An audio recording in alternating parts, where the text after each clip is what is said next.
राधे राधे।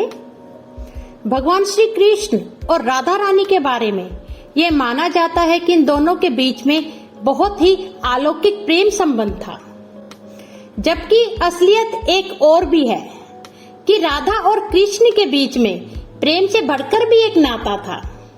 यह नाता है पति और पत्नी का। लेकिन इस रिश्ते के बारे में सिर्फ 3 लोगों को ही पता है। एक तो स्वयं श्री कृष्ण, दूसरी राधा रानी और तीसरे ब्रह्मा जी, जिन्होंने श्री कृष्ण और राधा रानी का विवाह करवाया था। लेकिन इन तीनों में से कोई भी यह गवाही देने नहीं आएगा। गर्ग संहिता के अनुसार मथुरा के पास स्थित भांडीर वन में भगवान श्री कृष्ण और देवी राधा का विवाह हुआ था। इस संदर्भ में कथा आती है, एक बार नंद राय जी बालक श्री कृष्ण को लेकर भांडीर वन से गुजर रहे थे। उसी समय अचानक देवी राधा प्रकट हुई। देवी राधा के दर्शन पाकर नंद राय जी ने श्री कृष्ण को राधा जी की गोद में दे दिया। श्री कृष्ण बाल रूप त्याग कर किशोर बन गए। तभी ब्रह्मा जी वहां उपस्थित हुए। ब्रह्मा जी ने कृष्ण का विवाह राधा से करवाया। कुछ समय तक कृष्ण राधा के संग इसी वन में रहे। फिर देवी राधा ने कृष्ण को उनके बाल रूप में नंद राय जी को सौंप दिया। भांडीर वन में श्री राधा जी और भगवान श्री कृष्ण का मंदिर बना हुआ है।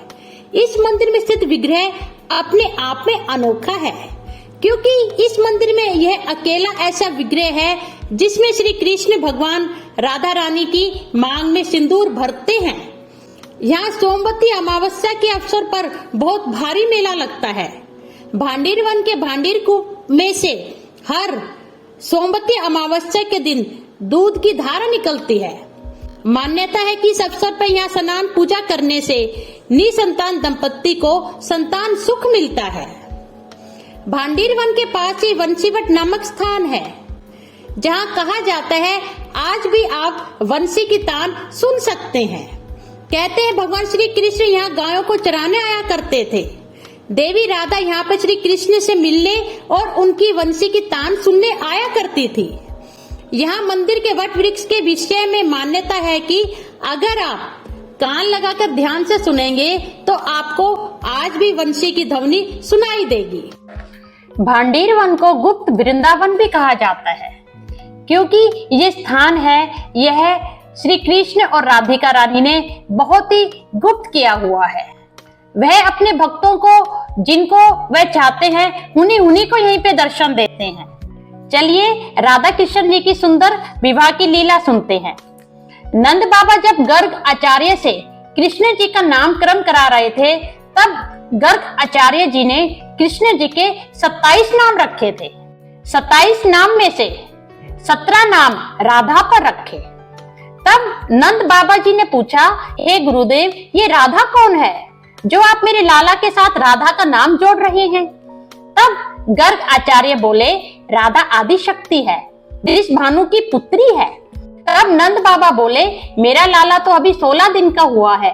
वृषभानु ने सगाई तो कर दी, पर क्या वह विवाह करेगा? क्योंकि मेरा लाला अभी तो 18-20 साल का होएगा, मैं तभी इसका विवाह करूंगा। तो गर्ग मुनि हंसते हुए बोले, भांडीर वन में तेरे लाला और राधा का विवाह होगा। उस विवाह में ना तो तुम होगे, ना ही वृषभानु जी होंगे, और यह जो विवाह है ये देवताओं के मध्य में होगा। यह सुनकर नंद बाबा बहुत ही प्रसन्न हुए और वह बोले, मैं चाहे इस विवाह में हूँ या ना हूँ, वृषभानु जी चाहे इस विवाह में हो ना हो, पर मुझे मेरे लाला की बहू राधा ही चाहिए। यह बात वहीं पर खत्म हो गई।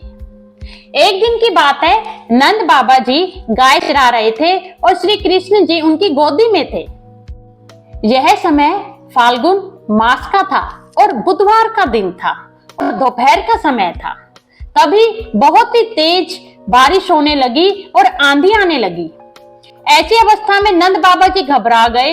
वह सोचने लगे कि मैं अपने लाला को इतनी धूल भरी आंधी और बारिश से कैसे बचाऊंगा।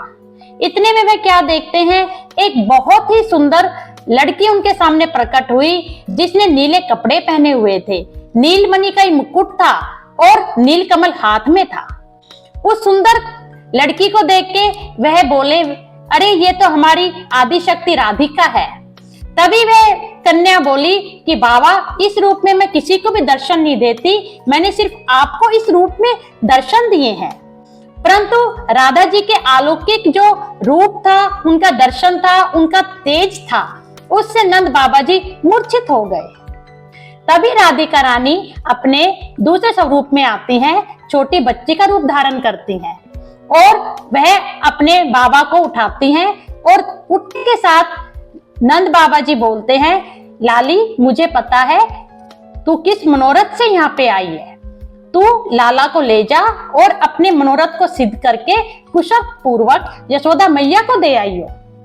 इतने में ही श्री कृष्ण जी और राधिका रानी अशोक वन जो भांडीर वन के पीछे है वहां पे जाते हैं और वहां जाते के साथ वह किशोर अवस्था में आ जाते हैं।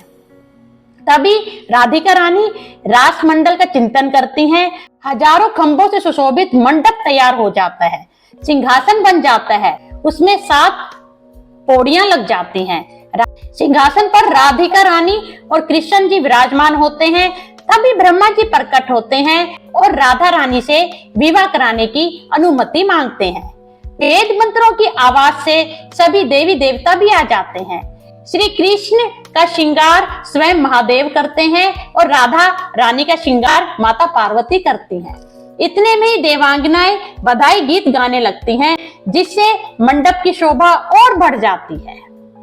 तभी जब विवाह होता है तब ब्रह्मा जी बोलते हैं कि कन्यादान मैं करूंगा, हस्तलेपन मैं करूंगा और उसके बाद सिंदूर दान की रस्म होती है। श्री कृष्ण जी राधिका रानी की मांग में सिंदूर भरते हैं।